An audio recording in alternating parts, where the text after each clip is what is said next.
Hey guys, I wanted to create this video to talk about design inspiration. Okay, it actually came to my attention. Somebody had asked me, where do you get ideas to create your designs?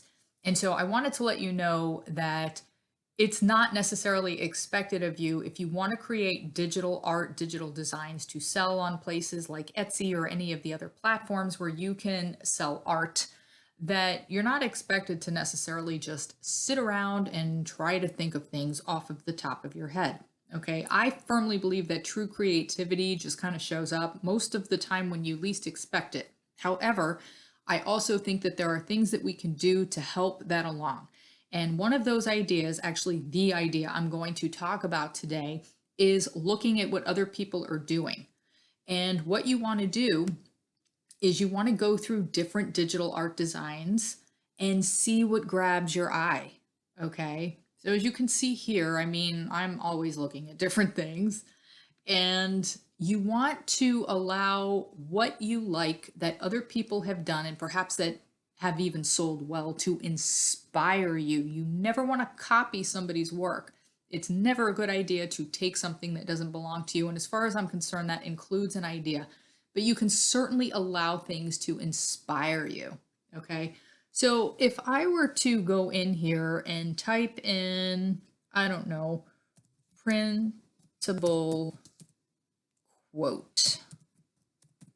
Okay, printable wall art quotes. You can look and see what what's out there. You can see that there are a ton of different styles.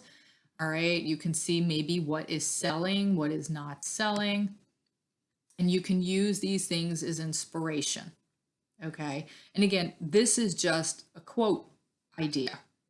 All right, so in a world where you can be anything, be kind. Okay, so I think that's a great quote, and I think it's a beautiful phrase, and I think that something like this could certainly go anywhere. You could probably create something to the effect of, being kind and come up with a quote of your own. Even just be kind, you know? I mean, even just be kind in different font or, little flowers or something somewhere. All right. You can see she's got a quote and there's something going on, on the top and on the bottom. All right. And what you do is you look through and you see what has been done and you allow it to inspire you. Okay.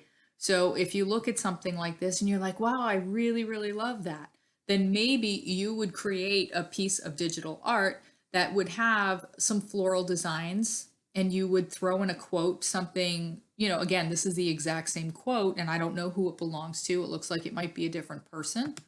Think it's a different store. I'm not even going to bother with it. However, what you would do is you would come up with a quote or find one that you have, access to, commercial rights to. Okay. And I did create a video about where you can find, I think it's public, where you can find like free quotes that are in the public domain. And I will make sure to link to that video below.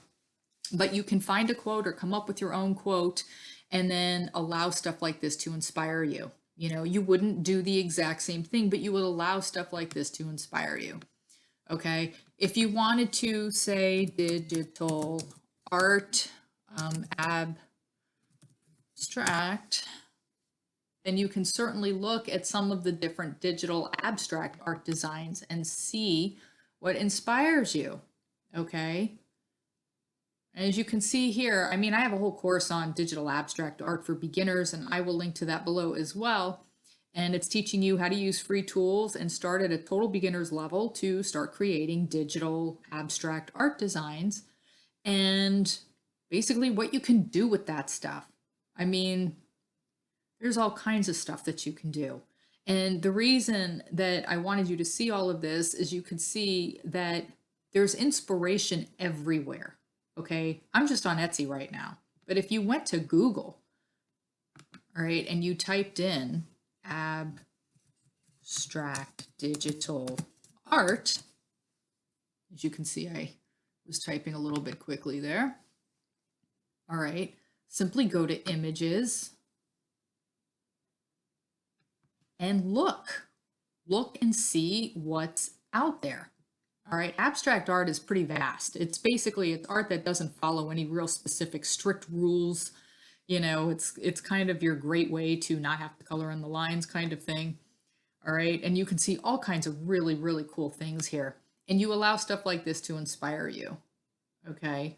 And you ask yourself, is this something that I think I can create? Is this something I want to create? Does this make me excited? Would I put something like this perhaps on my wall? Is there a market for it? These are all questions that you can easily find the answers to. Okay. You go to a place like, back to Etsy, and you can see, what's selling, who has a lot of reviews. All right. But you don't steal their work. You don't copy their work, but you allow it to inspire you. All right. So this is where you get your design ideas. It's not going to be overnight. All right. This is going to be a little bit of a process. You're going to start off most likely practicing techniques and tools as a beginner, and you'll become more proficient as time goes on. You'll see what you're good at, what you have the patience for, what you enjoy doing the most. And then it's going to be a bit of trial and error, and then there's going to be marketing. That's an entirely different subject altogether. Not all artists are marketers. Okay. So as far as design ideas, this is what you do. All right. You look through what's out there and you see what inspires you, and then play. All right. That is the best thing to do. It is the best advice that I can give you. And it is the most holistic and honest advice that I can give you as well. Okay. Because there are a ton of ideas out here, guys, and you are all going to have your own pull towards something. Different things are going to excite, different people. And that's just the way it's going to be. So as far as design ideas, there's really no limit to that. You're just going to have to take the time to look around. All right. Anytime I personally have decided, I wanted to, I don't know, before I got into all of this, anytime I decided I wanted to put a different piece of art or something in the house, I would go to places like bedbathandbeyond.com or wherever it is that I would, maybe look at some wall art, and I would look and see what it is that I wanted to do. I actually painted a few of my canvases, and I would go to a place like Home Goods and I would look and see what they have, and I would allow stuff like that to inspire me. Okay. So, and that is what I am telling you to do here. All right. So here on Google, you can go minimalist, geometric, colorful, all of these things. I mean, you've got a ton of ideas, guys. So there's no shortage of ideas. All right. So if you want to create your projects, you want to create your t-shirt designs, you want to create your printable art designs, there's a ton of ideas out there. Just browse and don't be in a hurry. One thing I have to tell you guys, anything that you want to do and you want to have a nice result, you can't get attached to it. Can't get attached to the result. Okay. Go through the process. It is a journey. Find what it is that you enjoy doing the most. Find what it is that you're best at doing, and then keep practicing. All right. And that's what I am going to tell you to do. I hope you guys found this video helpful. And if you like content like this, I do create videos that talk about digital art, beginners tips on graphic design and even video making and, whiteboard animation videos, all that kind of stuff. So if this is the kind of content you're into, please like and share this video, subscribe to the channel. I do upload content semi-regularly, more so as time goes on. All right, guys, I hope you found this helpful, and until next time, take care.